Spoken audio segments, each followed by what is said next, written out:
Welcome back to another technical deep dive here in the debug zone. Today, we're tackling a big question and breaking it down with insights from other users. Hopefully, this clears up some misconceptions and helps you get the answer you need. So buckle up, stay a little curious, and let's jump right in.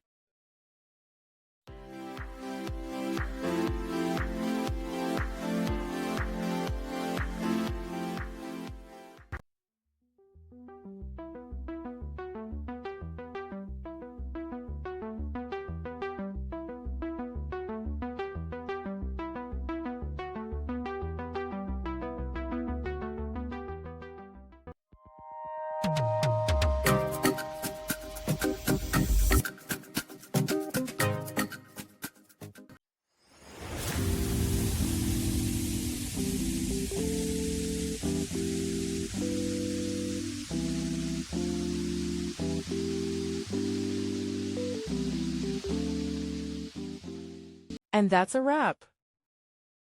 I hope you found the answer you were looking for. If you did, take a second to hit that subscribe button. It really helps out. And let me know in the comments which solution worked best for you. See you next time in the debug zone.